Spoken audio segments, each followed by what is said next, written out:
Hey, what's up, Disc Golf fam? This is Matt Jones with Jones by Design Disc Golf, and today's video is a video of Mission Park with me, John, and Joe, a couple of my friends, and we played the course.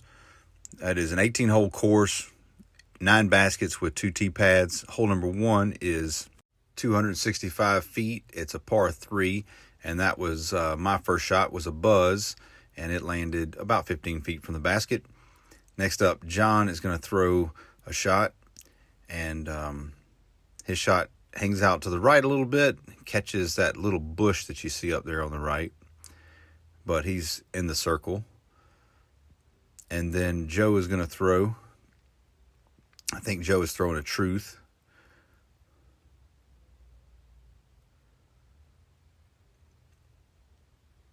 And Joe actually gives it a run here. This one almost goes in, and he lands right at the edge of circle. We all threw 2 off of 1. I think I got another one of John's throws here that almost aced. So that gets us to the putting green. Joe's up first. And at this point, Mission Park is it's an invite only. You can look it up online. I think they're open to anybody playing out there, but it's a fun little course in Hammond. And Joe's getting ready for his putt still. Joe's got a very nice routine, and he nails the putt. He's got a very repeatable routine, and for a lot of disc golfers, you need to really focus, and he takes his full 30 seconds, and I appreciate that because he makes a lot of putts. I cleaned up my 15-footer, and so did John, and so that gets us through hole number 1.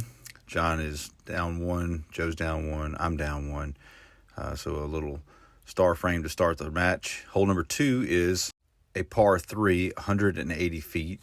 I think this is Joe throwing his up shot, and it lands right in there. It's a dog leg to the right, and he's really close within the circle. John's going to follow suit here, and his lands a little bit further left, so that's not ideal. And I threw 2 shots on this hole. This is just a second shot because I missed filming my first shot, but both of mine were pretty much parked. So that gets us up to the green. You can see my green disc there in the front is my first shot. My second shot landed right under the basket. But John's got a little bit of an obstructed putt here, so he's trying to figure out which side he wants to putt from. Let's see if he can make it.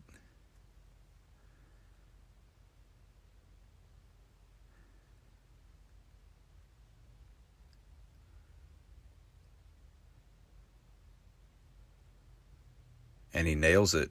That's a confidence builder to start the round. Joe is going to go through his routine here and tap in his putt from, I guess he's probably about 16 or 18 feet. And John was probably 20 feet. Mine's only 6 or 8 feet, which early in the round I had some better throws. We'll see that go downhill here shortly. So that leaves us all 2 down, another star frame. This is hole number 3. It's a par 3, 193 feet, I think. And the basket's straight up there, but you've got to navigate the trees, which I did not do. That's my shot, bouncing off a tree. Lands over to the left. I'm kind of in some trouble. Next, I think, is Joe.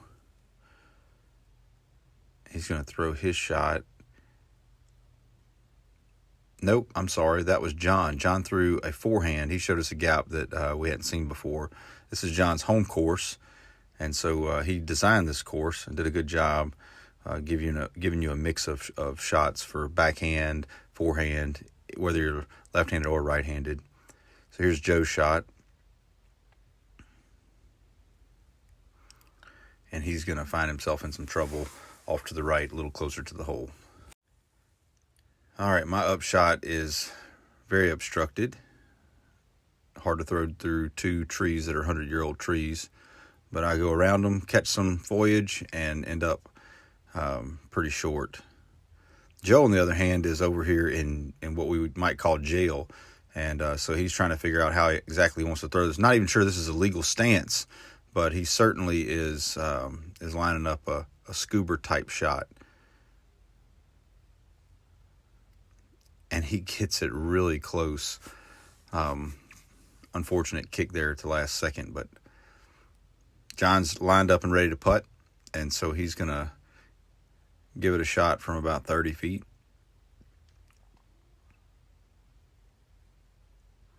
And he misses just to the left. Here's my putt from about 25.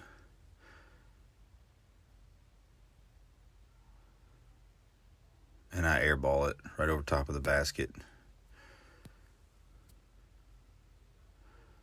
Joe's lining his putt up. He's probably about 25 as well. You could see it coming in from the right here in just a few seconds.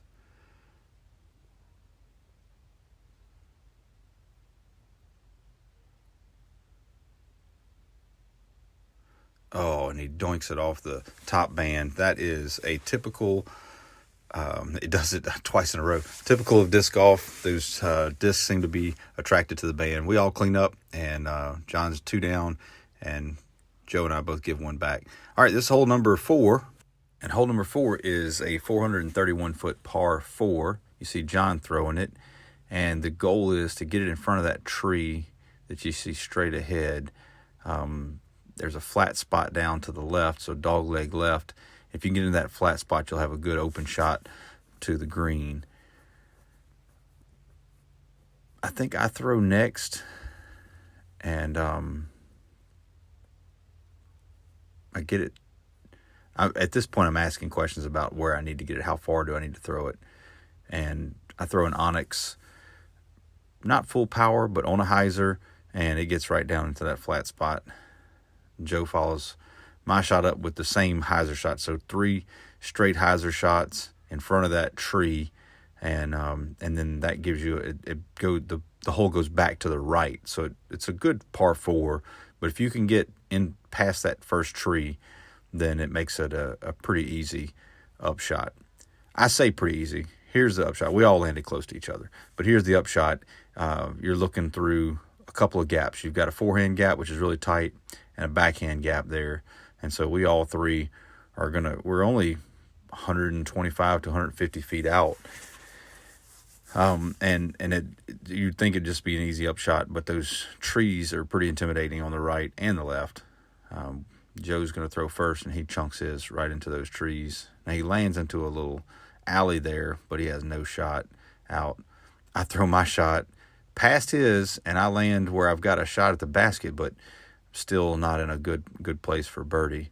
John was debating whether to go forehand or backhand here. He chose the backhand, and I think he would have rather went forehand once he saw the result here, but he throws it to the right too. Let's see. Yeah, his disc goes off to the right as well. So we were all 3 in the bushes on the right. John and I had a shot at it, but you can see here, Joe has pretty much no shot. He's going back and forth between discs, trying to figure out which one he wants to throw, and almost a miracle to get it close. And so he does. He throws it, and it flattens out, and it does get close. John's got about 45, 50 feet, and he thought he had it, but it did miss to the right. I've got a similar putt, a little closer, maybe about 40 feet. His may have been 50 or 55. Anyway, I throw a really good putt, and it hits the bottom of the cage.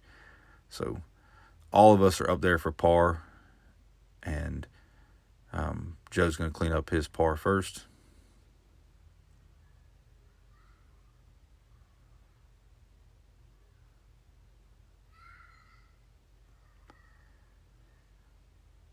John was a little further out than I thought, but 16, 18 feet, and then I tapped in.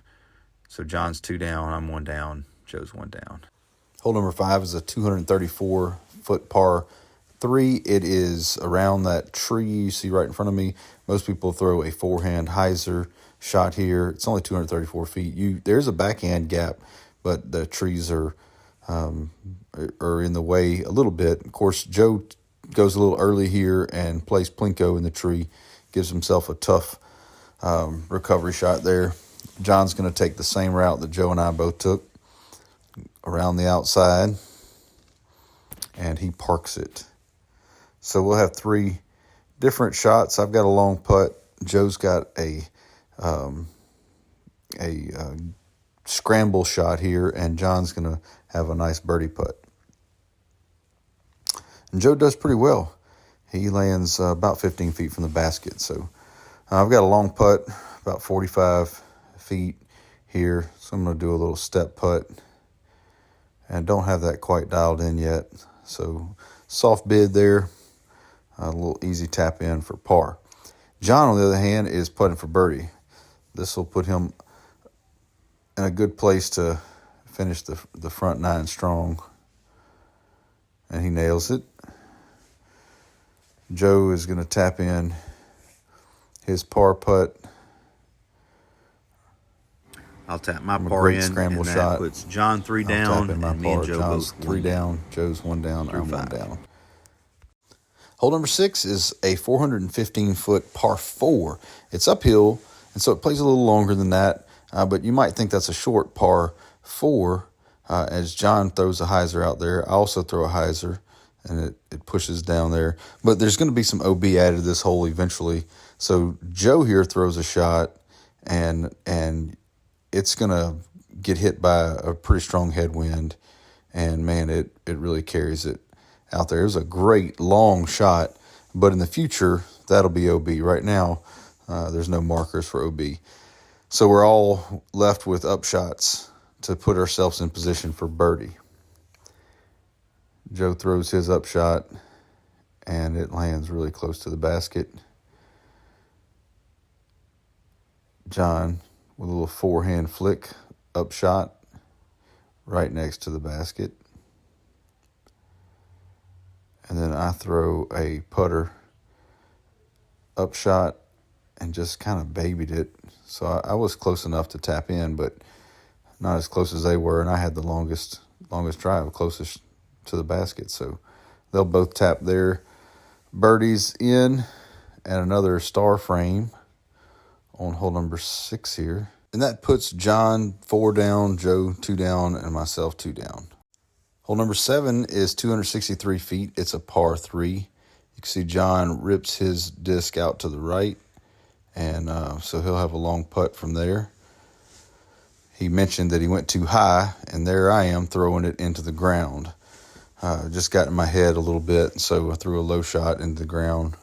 Joe kind of splits the difference, puts a really good move on this disc. You can barely see it there, but it's trickling up right by the basket. It's under the basket, so that was a great shot. Easy tap in, birdie for him. Me and John have some work left to do, so I do a little forehand flick with a Ringer GT Zone, and it's right up there for an easy tap in par. John's giving this a run under the trees. He just misses, but he'll tap in his par as well. So we both tap in for par, and you can see Joe's disc right underneath the basket there. What a great shot. So that puts us at John 4 down, Joe 3 down, and me 2 down through 7, heading into number 8. Number 8 is 284 feet, and it's a double Mando. And you can see Joe's shot. He had the birdie on the last one, so he's got the tee box. It goes left of the Mando, so he'll go to the drop zone. And John's going to throw a shot here.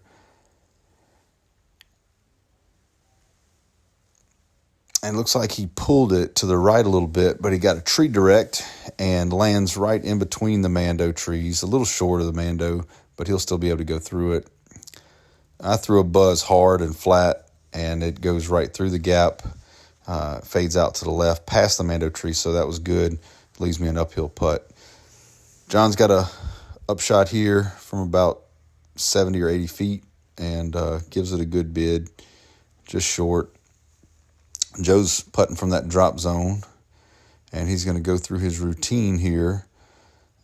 You really want to focus on these. I think the drop zone putt's about 40 or 45 feet, but it's downhill, so it's kind of a death putt. If you miss it, it could go past. But Joe gets enough loft on this one, I believe, to stay up. And he does. He gets right over top of the basket, but it doesn't roll, so that's good. And then I have this uphill putt for a birdie. Really wanted this one. So I nailed it. Center chains. Almost started running it in. It felt like a really good putt. It was a confidence booster I needed. So that puts me 3 down. John's 4 down. Joe's putting this in to stay 2 down. Actually, to go to 2 down. He was 3 down, so he lost 1 to the card there. So last hole of the front 9. Number 9 is 256 feet. I throw a buzz. It felt like I threw it well, but it ended up short. I think this is, John throws his, and man, it hung out to the right. He got the distance, but almost threw it into the water. And Joe is going to throw, I think we were debating about tail versus headwind because it was kind of a crosswind, but boy, it came straight at us on that throw and carried his disc out to the right. So they'll both have pretty long up shots. Joe's going first here. His disc is going to land really close, so he'll be able to tap in his par. John wasting no time. Little flick. Lands it up there. He'll tap in for par. I'm going to kind of do another step putt here. 60 feet. I actually thought I had this one. It went right past the basket. Almost hit chains. But we all have to clean up our pars. And we all do clean up our pars. John puts into a headwind here. He was concerned about that one, but that close, no big deal. So he goes to 4 down, or stays at 4 down. I'll stay at 3 down. Joe stays at 2 down. And that finishes the front 9. Thanks for watching this coverage of a casual round at Mission Park in Hammond, Louisiana. And thanks for watching Jones by Design Disc Golf. We wish you a Merry Christmas and a Happy New Year. Be sure to stay tuned for the back 9 coverage as it will be released shortly. Thanks again for watching Jones by Design Disc Golf.